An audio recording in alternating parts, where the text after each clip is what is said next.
Ashamaa akkam nagaa jirtu ani Yoobsaan Abbabeeti. Yoobsaan miidiyaa YouTube channel like, share, subscribe gochuun hin dagatinaa. Egaa akkuma kutaa'ee darbe keessatti barnoota saayinsii walii galaa kutaa 8Ffaa boqonnaa 1Ffaa barannoo 1Ffaa waliin ilaallee turre. Har'a immoo boqonnaa 1Ffaa barannoo 2Ffaa jechuudha. Mata duree boqonnaa kanaa keessatti safartoowwan saayinsawaa kan jedhu boqonnaa 1Ffaa barannoo 1Ffaa keessatti ilaalle. Kan irraa hafee ture immoo qaamolee fiizikaalawaa shallagamoo yookiin diriirfamoo kan jedhu barannoo 2Ffaa kan waliin ilaallu ta'a. Yoobsan miidiyaa YouTube channel like, share, subscribe gochaa haga xumuraatti na waliin tura. Egaa qaamolee fiizikaalawaa shallagamoo diriirfamoo kanneen jedhamu immoo qaamoleewwan garaagaraa keessatti akka ilaalletti qaamoleewwan fiizikaalawaa yookiin immoo shallagamoo kan aadaa fi kan ammayyaa safartoowwan aadaa kan ammayyaa jennee ilaalle warreen kan aadaa ta'an hawaasni kan inni haala ofiisaa ittiin walii galuun bocatee itti fayyadamu yeroo ta'u, kan ammayyaa immoo kan waaltawaa yookiin immoo kan addunyaan ittiin walii galtee safartoo walii galaa ta'etu kan tajaajiludha jechuudha. Kanaaf qaamolee safartoo fiizikaalaa shallagamoon qaamolee safarmoo bu'uura lamaa fi isaa ol irraa waliin baay'isuun yookiin immoo waliin hir'isuun qaama safartoo fiizikaalawaa hiika qabeessa kan argannudha jechuudha. Kanaaf isaanis immoo fakkeenyaaf bal'ina qabee, rukkina, humnaa fi kanneen kan fakkaatan warreen kun fiizikaalawaa yookiin shallagamoo diriirfamoo jennaani jechuudha. Isaan illee qaamota safaramoo shallagamoo fi yuunitii waaltawaa yookiin immoo addunyaalessaa jechuudha. Kan addunyaan irratti walii galtu jechuudha. Kan addunyaan irratti walii galtu sun egaa yuunitii waaltawaa jennaani. Akka addunyaatti wantoota beekamoo ta'anii kanneen akka Seelsheesii, Faranaayitii kan isaan irratti walii galanii jechuudha. Isaan kun immoo qaamolee beekamoo addunyaa irratti jechuudha. Fakkeenyaaf bal'ina iskeer meetiriidhaan kan inni ittiin beekamu. Iddoo bu'ee immoo meetiri iskeerii, qabee kiiyuub meetirii fi akkasuma meetir kiiyuubii jennee emmi lakkoofsa 3 kan mataarraa qabduuni jechuudha. Rukkina mallattoo haammattuu karaa bitaan mirgaa walitti galagaltu. Inni immoo maaliin kan isheen beekamtu kiloogiraama irraa kiiyuub meetirii jedhamteetudha. Kiloogiraama irra meetir kiiyuubii addaan kan jirtu jechuudha. Irra ishee jettu yookiin immoo kiloogiraamii kana haala kanaan barreessuu ni dandeenya karaa adda addaatiin jechuudha. Akka kanaatti ni barrooti waan ta'eef jechuudha. Kiloogiraama irra meetir kiiyuubii jennee kan nuti ittiin ibsinu rukkina keenya kan ittiin beeknu jechuudha. Inni kan biraan arfaan humna faadhaan bakka buufattee akka waaltawaa yookiin addunyaatti jechuudha. Niwutanii jennee adda baafna isheen immoo enniidhaan jechuudha. Bakka bu'ee ishee yookiin formulaan ishee jechuudha. Warreen kun warreen kan ammayyaa fi kan aadaarraa adda isa taasisuudha jechuudha. Warreen kun akka addunyaatti yeroo ta'an warreen kana aadaadha jennu immoo kanneen akka kubbaayyaa, xaasaa, wantoota naannoo keessatti ittiin beekaman jechuudha. Kanneen akka qaruuraa, safartuu qaruuraatiin warreen safaran warreen aadaati. Warreen kun garuu waaltawaa addunyaa kan beektee irratti waliigaltee saayinsii hawaasa ta'edha jechuudha. Kanaaf haala kanaatiin ilaaluu dandeenya. Inni kan biraan bal'ina safaruu. Bal'ina safaruudhaafis gaafa foormulaawwan warra akka addunyaatti waaltawaa ta'an sana ittiin ilaallee tajaajilamna jechuudha. Inni sababni isaa waaltawaa addunyaan irratti waliigaltu waan ta'eef jechuudha. Qaamonni kunis immoo qaamota waaltawaadhaa gaafa jedhaman beekamtii qabaatu jechuudha. Kanaaf bal'ina gaafa safarruus bal'inni hamma dirraa qaama tokkorra safaruuti jechuudha.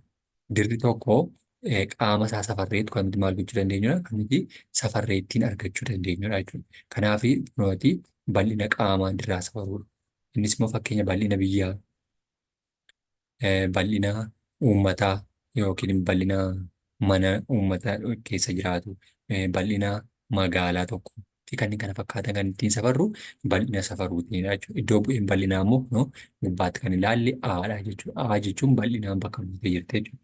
Yuunitiin waaltawaa ishee immoo iskeer meetirii jennee maa irra lakkoofsa 2 mataarraa kan qabdu jechuudha. Yuunitoonni bal'inaa kanneen biroo immoo iskeer kiloomeetirii, iskeer kiloomeetirii, iskeer meetirii, iskeer kiloomeetirii jennee kan nuti ittiin adda baasnudha jechuudha. Akkasuma iskeer deesimeetirii, iskeer seentimeetirii, iskeer miilimeetirii jedhamanillee ni beekamu jechuudha. Warreen kun warreen ammayyaa'oo yookiin saayinsawaa ta'anidha jechuudha.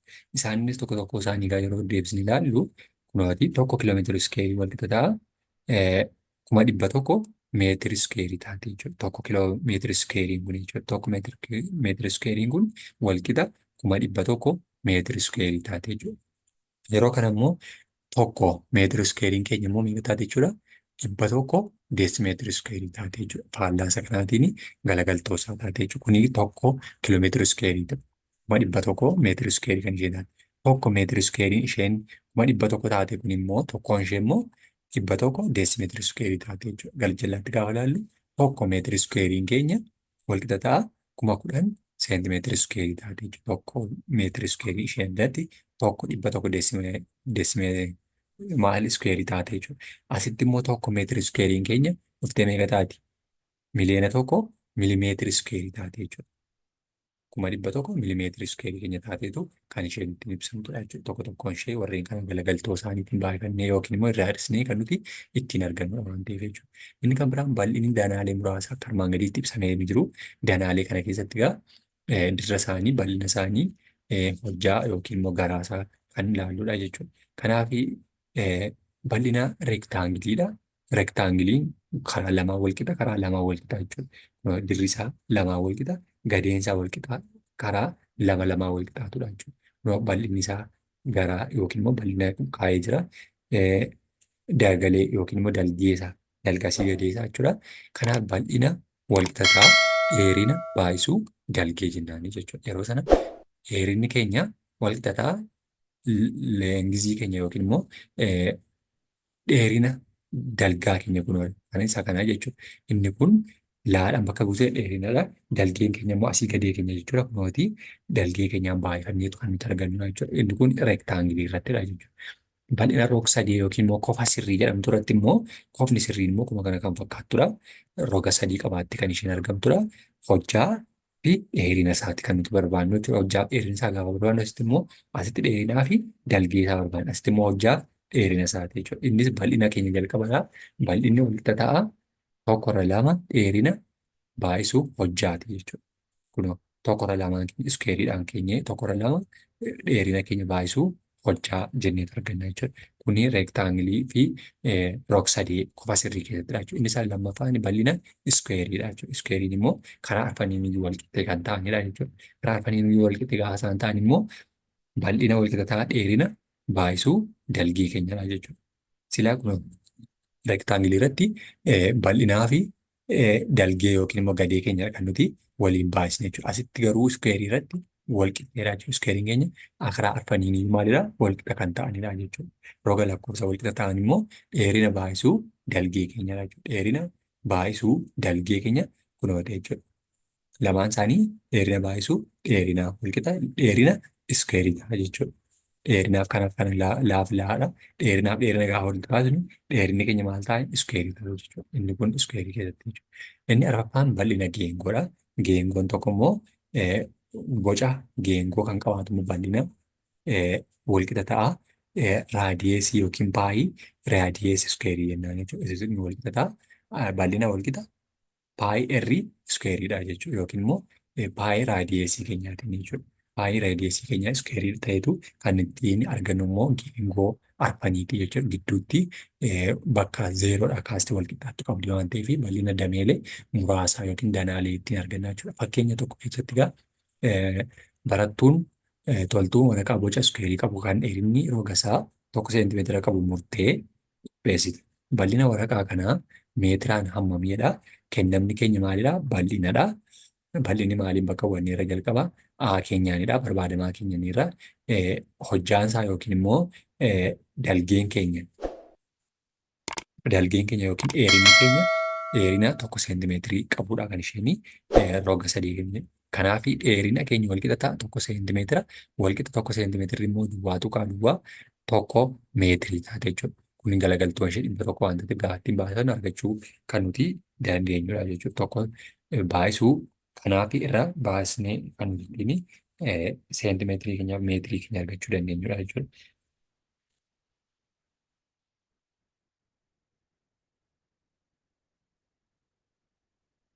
Kanaatiif kana jechuun egaa barbaadamaan keenya bal'inadha waan ta'eef furmaanni keenya as dhufna jechuudha. Bal'ina walqixa ta'a dheerina karaa lamaaniin wal qixaatee yookiin immoo reektaangiliidha jechuudha kan nuti argachuu yookiin immoo iskuweerii keenya keessatti dheerina argachuudhaaf kun addanatti kan nuti keenya jechuudha.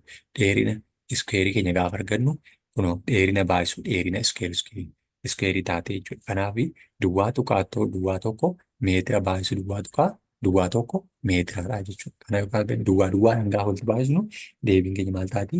Kunoo addanatti 10 meetira iskuweerii keenya yookiin immoo negatiiv 4 deebistee 0.4 meetira iskuweerii nuuf taasiste jechuudha. Kunis immoo 0 baay'isuu tuqaa 01 baay'isuu deebisnee 0.1 keenyaan baay'ifannaa jechuudha. Yeroo sana meeqa taati? Duwwaa tokko meetira iskuweerii taate jechuudha. Kana jechuun wal qixa 10 kana immoo deebisnee gaafa dhibbaan baay'ifnaa jechuudha. Duwwaa tokko taati duwwaa kana gaafa isheen taatu immoo haala kanaatiin maal goona jechuudha. Duwwaa keenya deebisnee 10 iskuweeriidhaan 0 arfan ishee fudhanneetu meetira iskuweerii 10 taate jechuudha. Galagaltoo sanaatiin jechuudha. Kan nuti barbaadaa jiru wal qixa sanaatiin waan ta'eef jechuudha. Inni lammaffaan geengoo armaan gadi raadiyeesii isaa 2 seentimeetira ta'ee bal'ina isaa shallaggiidha. Kun raadiyeesii wal qixa 2 seentimeetira iskuweerii keenyadha. Innis kunooti kennamni keenya raadiyeesiin 2 meetira iskuweeriidha. Barbaadamaan keenya immoo bal'inadha. Bal'ina wal qixa ta'a. Kan inni nu laate raadiyeesiin tokko immoo 3.4 kan isheen raadiyeesiin beekamaan tokko kan qabaatu baay'isuu kan duwwaa 2 meetira iskuweerii keenya jechuudha. Isa booddee deebisnee maal goona? Kan nuti addaan argannee jirrudha nuuf laatamee jirudha jechuudha. Raadiyeesiin keenya 2 seentimeetirii keenya 2 seentimeetira jechuun immoo gara meetira iskuweeriitti gaafa jirru duwwaa 1 taate jechuudha. Kanaaf deebiin keenya duwwaa 1 5 6 meetira iskuweerii nu taate jechuudha. Meeqaan baasnee kanaan baasneetu jechuudha. Iskuweerii keenya iskuweeriidhaa kuni kanaan gaafa baay'isannu jechuudha. Kan isheen kana nuuf jechuudha. Deebisnee barbaadamaa keenyaa fi kennamaa keenya addaan baafachuudhaaf kan inni nu tajaajiludha jechuudha. Kanaaf haala kanaatiin addaan baasnee beekuudhaaf kan nu gargaarudha jechuudha.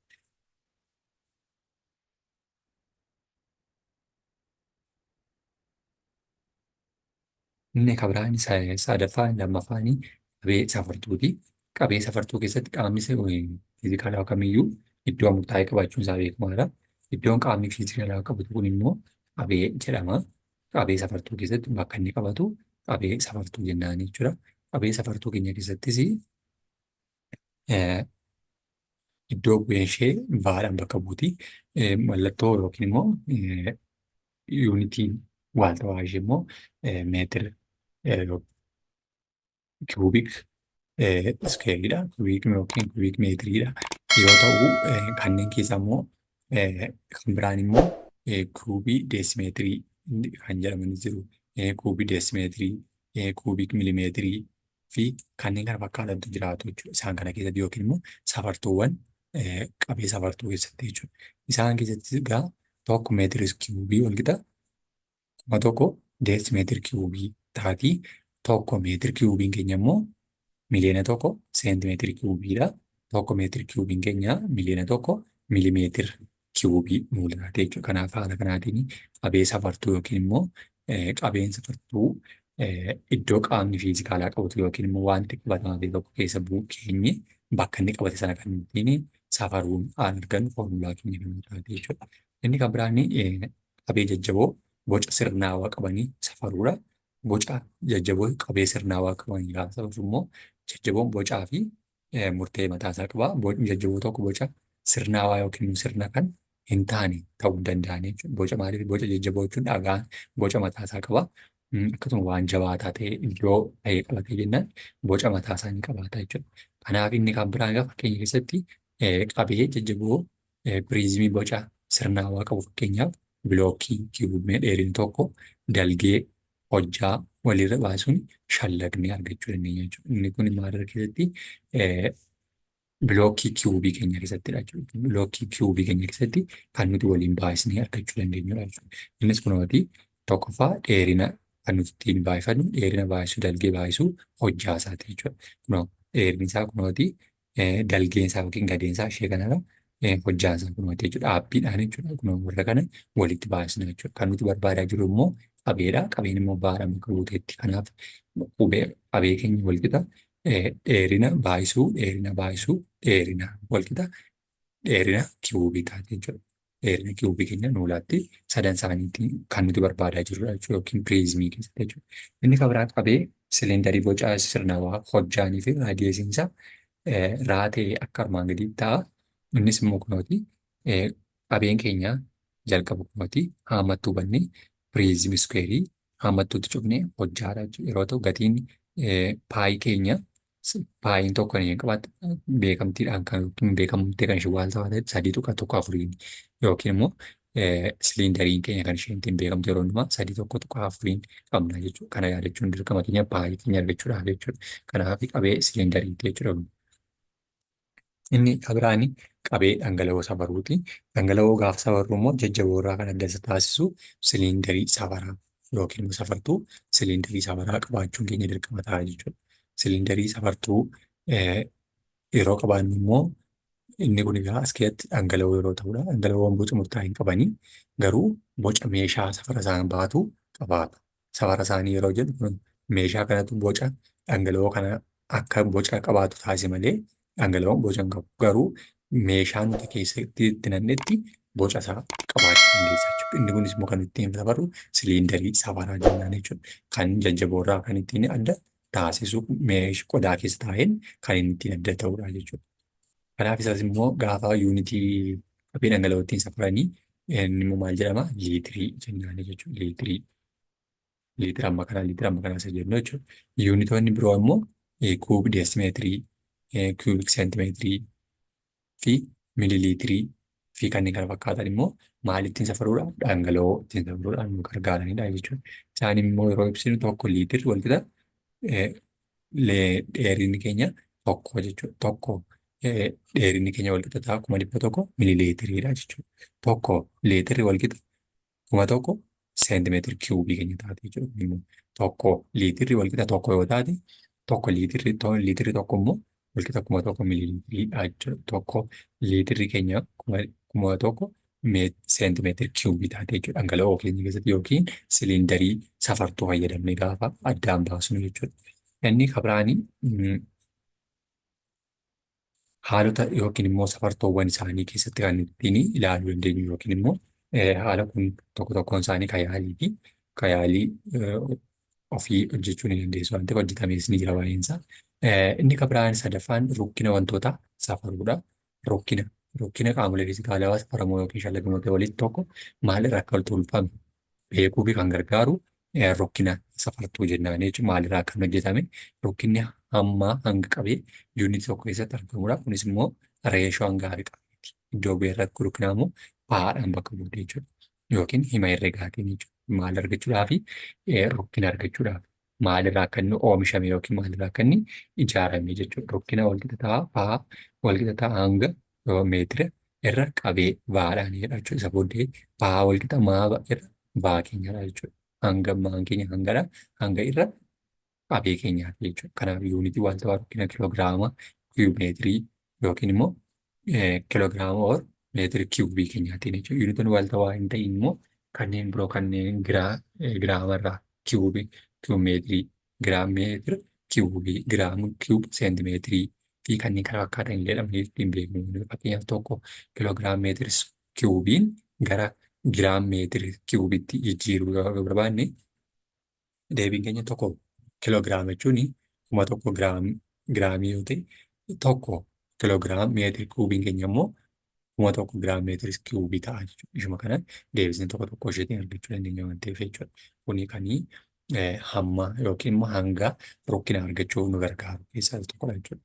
Humni gochaa dhiibuu yookiin harkisuu qaama tokko irratti dalagaa humni sababa uumamu sochii hundaati. Meeshaan ammayyaa humna safaruuf itti fayyadamnu immoo niwutan meetirii jedhama. Niwutan meetiriin keenya immoo enniidhaan bakka buuteen yeroo gubbaatti yuunitii waaltawaa humna niwutaniidha. Inni kun dhiibbaa yookiin gochaa qaamni tokko irratti dhiibbaa taasisuutiin jechuudha. Niwutaniidha. Tokko niwutan walqixa tokko kiloogiraam meetira iskeerii ta'a jechuudha. meetira iskeerii yookiin meetira sekeendii iskeeriidha. Kanaaf haala kanaatiin dhiibbaa yookiin gochaanni taasisa niiwutiin meetira gararraa jiraataniitiin kan nuti ilaalludha jechuudha. Inni kan biraan barreeffama saayinsawaa isaa beekuudha. Barreeffama saayinsawaa isaa beekuudhaafis barreeffama saayinsawaa lakkoofsa akka A baay'isuu kudhan enniitti barreessuun qubee wal lakkoofsaan lakkoofsaan bakka buusuudha jechuudha. Qubee Aan lakkoofsa tokko hanga kudhanii yoo ta'u, kan inni ittiin bakka bu'uu danda'u. Lakkoofsa kudhan inni haammanneef qubeen naa immoo lakkoofsota maaliif intiijariiti jechuudha. Lakkoofsa intiijarii yookiin immoo fakkeenya kunuuti raadiyeesii lafaa raa walqixa miliyoona 6,400 meetirii walqixa 6.4 meetiri 6.4 baay'isuu 10 meetiri iskeerii yookiin ja'an lakkoofsota miliyoonaa keenya finnee lakkoofsa wanni isheetiin irra kaawwannaa jechuudha. Iskeerii ishee irra kaawwannaa fageenyi lafaa fi addeessa jidduu jiru saadhaan bakka bu'a. Asitti raadhaan bakka bu'a raadiyeesiisaati. Saadhaan gaafa bakka bu'annu immoo miliyoona 38,400 meetirii walqixa 3.84 baay'isuu 10 irra 8 meetiri ta'a jechuudha. Lakkoofsa isaatiin deebisnee kan nuti maal gochuu dandeenyudha? Kan nuti bakka buufachuu dandeenyudha jechuudha. Miliyoona 38 kana gaafa deebisnee fageenya lafaaf addeessa jidduu jiruuf raadiyeesii lafaa gaafa bakka buufannu haala kanaan barreeffama saayinsawaa beekamaa jenneetu himna jechuudha. Inni kan biraan maxxantuuwwan duraati. Maxxantuun duraa jechuun iddoo bu'ee lakkoofsa aangoo 10 yuunitii duraa dhufuun lakkoofsota baay'ee guddaa yookiin xiqqaa ta'e mala salphisuutiin barreessuun tajaajilan keessa warreen jalqabaati. Aangoowwan 10 maxxantuu duraa iddoo bu'ee isaaniidha. 10 negatiivaa 12 piikoo jedhama. 9 noonoo 10 tuqaa negatiiv 6 yookiin immoo irra 6 maayikiroo 3 miilii 2 seentii saadhaan yookiin immoo caalaan bakka buufannee 10 irra tokko deessii 11 noormaalii gaafa ta'anii warreen kun warra negatiiva keessa jiran yookiin immoo tokko gadi jiranii fi tokko ol jiranii yeroo ta'u tokko immoo deekaa 2 heektoo kiiloo meegaa giigaa teeraa jennee haga 12tti deemsisnaa jechuudha. Negatiivaa fi poozitiiva isaaniitiin bakka bu'ee yookiin maxxantuu duraa boodaa jennee kan ittiin himuu dandeenyu ta'anii jechuudha. Isaan sun haala kanaatiin kan isaan ittiin dubbifamanidha jechuudha. Kanaaf amma fakkeenyaaf raadiyeesii tokko keessatti gaafa ilaallu raadiyeesii lafaadha. Kan gubbaatti ilaalle jechuudha. Miliyoona 6,400 meetirii walqixa 6.4 baay'isuu 10 irraa 6 meetirii keenya ta'ee jechuudha. Kanaaf 6 addatti maal jennu meegaa jenneerra jechuudha. Maadhaan bakka buufanneerra jechuudha. Maadhaan bakka buufannee kanaaf 6.4 meegaa meetirii ta'a jechuudha. Kunis yoo deebifamu meegaa meetira 6 ta'uu tuqaa 4 jedhamee dubbifama jechuudha. Kan sababni isaa poozitiiva 6 taanaan meegaadha. 7 9 taanaan giigaa 12 taanaan teeraa jenneetu kan nuti ibsuu dandeenyudha jechuudha. Kanaaf haala kanaatiin tokko tokko isaanii ibsuu kan nu dandeessudha jechuudha. Inni kan biraan sirrummaa fi walqixxummaa safartootaati. Sirrummaa jechuun gatii safara tokkoo hangaan gatii sirrii fi dhugaatii baay'ee akka dhiyaatu kan argisiisu sirrummaa jennaani. Sirrii jechuun bakkatti dhiyeenya yookiin immoo foormulaan nuti hojjennu yookiin foormulaan nuti iddoo bu'ee sirrii argannu kuni walitti dhiyeenya qabaachuu isaan hagamu. Gatii sirriidhaaf dhugaatti dhiyaachuu danda'a isa jedhu kan nuti yaadamu. Qixxummaa kan jedhu immoo gatii safara lamaaf isaa olii ta'ee irra deddeebiin gatii walitti dhiyaatu yoo safaranidha jechuudha. Walitti dhiyeenya akka qabu yoo ta'e walqixxummaa qabaatu. Fakkeenyaaf minjaala 1.5 meetira dheeratu barattoonni garee 3 yoo 4 irra deebi'uun safaruun gatii armaan gadii argatanii jiru. Fakkeenya isaati jechuudha. Tokkoffaa gareen tokkoffaa yaalli tokkoffaa tokko tuqaa 4 tokko tuqaa 4 tokko tuqaa 4 irra deddeebiidhaan gareen arfanii jechuudha. Lammaffaa irratti tokko tuqaa 3 7 tokko tuqaa 5 4 tokko tuqaa 4 5 tokko tuqaa 6 duwwaa. Sadaffaa irratti tokko tuqaa 5 1 tokko tuqaa 5 duwwaa. Tokko tuqaa 4 9 tokko tuqaa 5 duwwaa. Sababni isaa kun walqixxummaa yaalii gidduus deddeebi'aa jiru jechuudha. Walirraa fagaatee jiru lakkoofsa isaanii safaranii argachaa jiran. Kun immoo walqixxummaa jedhameetu beekama jechuudha. Kun sirrummaa ol aanaa fi qixxummaa xiqqaa qabaatanii warreen argamsiisan tartiibaan yeroo ilaalaa deemnu jechuudha. Walqixxummaa isaanii kun 0 keenyarraa gaafa kana gara 1 2 3 ta'e kan deemu jechuudha. Sirrummaa qixaa fi qixxummaa olaanaa qaban immoo bakkuma tokkorra warra naanna'anii jechuudha. Kallattii tokkorra kan naanna'an walqixxummaa qabaachuu sirrummaa olaanaa fi qixxummaa olaanaa qabanii yeroo inni immoo zeeroo irratti waa hundi isaa maaliif wal qixxaate kan jiraatu jechuudha. Wal qixxummaa kanaa jechuudha. Sirrummaa xiqqaa fi qixxummaaf xiqqaa qabaatan immoo bakka zeerootti xiqqaadha. Bakka xumuraa irratti immoo guddaa kan qabaatudha jechuudha. Warreen kun wal qixxummaa haala isaaniitiin tartiibaan nama adeemsa. Garraatti gaafa laallu asitti fakkeenyaaf tokko tuqaa 4 2 asitti tokko tuqaa 4 2 asitti tokko tuqaa 3 7 asitti tokko tuqaa 6 7 jechuudha. Isa xiqqaa kunni 3 tokko tuqaa 7 isa xiqqaa tokko tuqaa 6 duwwaan immoo isa guddaa ta'etu walitti dhiyaanyi isaa haala kanaatiin qixxummaa warreen isaanii kanaatiin ilaaluu dandeenya jechuudha. Kanaaf haala kanaatiin qixxummaa fi sirrummaa isaanii addaan baasuu dandeenya jechuudha. Inni kan biraan qorannaa saayinsawaa gaggeessuudhaaf wantoota barbaachisanidha. Qixxummaa yookiin immoo qorannaa saayinsawaa gaggeessuudhaaf wantoota nu barbaachisanidha. Faayidaawwan qorannaa saayinsawaa jalqaba irratti kan nuti barbaachisu waa'ee amaloota namoota dhuunfaa ta'iiwwan garee sirrii argachuu fi kan nu gargaaran keessaa isa tokkodha. Ta'iiwwan garaagaraa uumamni irra deddeebiin akka uumamnii fi hariiroon isaa kan biroo wajjin qaban barbaaduuf uumamoota adda biraa wajjin yookiin ta'iiwwan jiran hagam walitti dhiyeenya qabu isa jiru baruudhaaf qorannoowwan saayinsawaa barbaachisa. Yaadri hariiroo duudhaawwan seerota uumamaa fi kanneen kana fakkaatan hubachuuf illee nu gargaaru jechuudha. Hariiroo uumamni walitti dhiyeenya qabu duudhaan aadaan isaa walitti dhiyeenya qabu qorannoodhaan mirkaneessuudhaaf nu gargaara jechuudha. Qorannaa gaggeessuun immoo faayidaawwan armaan olii argachuu fi maloota saayinsawaa naamusa ogummaa beekuun immoo barbaachisaa ta'a. Tokkoffaan maloota saayinsawaa qorannoo gaggeessuuf gargaaran keessaa inni tokkoffaa yookiin immoo yeroo dheeraa hawaasni yookiin adeemsa tarkaanfilee qindaa'aa fi amansiisota walitti gurmeessuu barbaadu yookiin immoo searchingii isa jennu jechuudha. Saayinsawaa gaggeessu turan jiru tarkaanfilee adeemsa qindaa'aa keessaa immoo amaloota qajeeltoo rakkoo yookiin ta'ii tokko itti furaa'u argamanidha jechuudha. Saayinsawaa gurguddoon immoo daawwannaadhaan bakka waan tokko jiru dhaqanii daawwachuutiin qorannoo gaggeessuu mala dhabuu mala kamiin akka gaggeessuu dandeessa yaalii gaggeessuu waan irratti qorachuu barbaadan sana irratti yaalii taasisuu ragaa xiinxaluu ragaan sun dhugaa nama dhugaa miti yaada xumuraa kaa'uudha jechuudha dhumarratti. Inni tokkoffaan daawwannaa inni irra adeemsi qorannoo hundi daawwannaan jalqabuu qaba. Daawwannaan adeemsa qaama miira keenyaa ilaalluun tuquun qaqqaamu dhandhamuun dhaggeeffachuu fi dhuggeeffachuun waa'ee naannoo keenya odeeffannoo guurrannu daawwannaatinidha jechuudha. Inni kun isa jalqabaate jechuudha. Inni lammaffaan mala dhabuudha. Saayintistoonni gaaffilee odeeffannoo daawwannaa argamaniif deebii hiika ta'uu kanneen jedhan yeroo fi ni tilmaamu jechuudha. Deebii yeroo odeeffannoo daawwannaa argame irratti hundaa'ame tilmaamame immoo kun mala dhabuu jedhama jechuudha. Mala dhabuun furmaata yookiin ibsa gaaffii gaafatame odeeffannoo daawwannaa guurame irratti hundaa'uun yeroo kan kennamu ta'a jechuudha. Mala dhabuu keenya daawwannaa sirrii fi of eeggannoo taasisuu gabaasuu qabna jechuudha. Inni sadaffaan yaalii gaggeessuu. Yaalii mala dhahinsaa kaa'ame tokko mala ittiin dhugummaa isaa mirkaneessaniif yaaliin adeemsa dalagaa tokko tartiiba yookiin immoo qajeeltoo murtaa'e hordofuun kan nuti hojjechuu dandeenyudha jechuudha. Inni arfaffaan ragaa xiinxaluuf yaada xumuraa kaa'uudha. Saayintistoonni mala dhahinsa kaa'ame irratti yaalii gaggeessu akkasumas daawwannaa hedduu erga gaggeessanii booda walii galanii irra ni gahu jechuudha. Kunis immoo yaada xumuraa yookiin gulabbii ta'uu danda'a jechuudha. Bu'aan qorannoo saayinsawaa kun egaa haaraa yookiin adeemsa argannoo haaraa kaa'amuuf saaquu kanneen danda'anidha jechuudha. Fakkeenyaaf baaqilaa dhaabuu haala gargaraa keessatti guddina isaa qorachuu akeeka yaalichaatti ifa gochuu mala dhahuu yaalii sana gaggeessuu warreen kun warreen mala duraati jechuudha.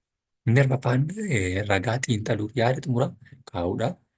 Ragicha irra deddeebiin ilaaluu guyyaa 30 yookiin 7 arfan waliin keessatti adeemsifamu keessatti guddinni maalii biqiloota haala kamiin haala lama yookiin keessatti adeemsifamu keessatti mala akka wal fakkaatu murteessuudhaaf nu gargaaran keessaa isa duraati jechuudha. Inni xumuraa maloota saayinsawaa beekamoo ta'an keessaa naamusa ogummaa qorannoo saayinsawaa sana taasisuu beekuu jechuudha. Qorannoo saayinsawaa yommuu gaggeessinu tokkoffaa naamusa ogummaa barbaachisuuf gobbachuun nurraa eegama. Naamusa ogummaa kabajuun faayidaawwan armaan gadii qabaata. Jalqabaa nama qorannaa gaggeessu malaarra isa ittisuuf kan gargaarudha. Naamusa kan qabu taanaan tokko wantoota inni ittiin qorannu balaaf nu saaxiluu danda'a. Qorannoo gaggeessinu fedhii dhuunfaa garee fi hawaasa guutuu yookiin rakkoo hiikuusa mirkaneeffachuuf gargaaran keessa ta'uu qabu. Argannoo keenya nama biraatti amanamummaa fudhatamummaa olaanaa akka qabaatuuf nu gargaaran keessaa amaloota naamusa keenyaati jechuudha. Naamusni qorannaa gaggeessuuf barbaachisan baay'ee ta'ullee isaan keessaa muraasni warra yookiin warreen ijoo argamanii amanamummaa qabaachuu waan dhugaa ta'e irratti hojjechuu kaayyoon hojjechuu kaayyoo boruu yookiin immoo fiiwuchar jedhaaf hojjechuu waliin hojjechuu namoota waliin hojjennu wajjin gareedhaan yoo hojjenne kan inni milkaa'ina sirrii of eeggannoon dalagu.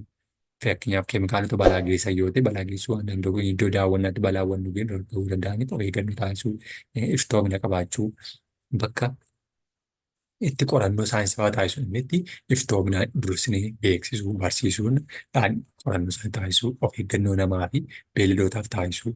Tokko naannoo sana jiru akka balaan duraan hin geenye, beeyladoonni akka duraan hin geenye fi yaalii nuti taasisnu suni namarraa bineeldota irraa akka inni rakkoo hin geessifne illee hubachuun dursaa dirqama keenyadha jechuudha. Qorannaa walakkaan qajeelfame keessatti immoo daawwannaa gaggeessuu, mala dhahiinsaa kakaa'uu, odeeffannoo sassaabuu warreen kun warreen qorannoo keenyaaf barbaachisoo ta'anii fi warreen murteessoo ta'anidha. Kanneen kan fakkaatanidha jechuudha. Yoobsan miidiyaa YouTube channel like, share, subscribe gochuu hin dagatinaa. Amma boqonnaa 2ffaa kutaa 1ffaa walitti deebinutti galatoomaa ulfaadha.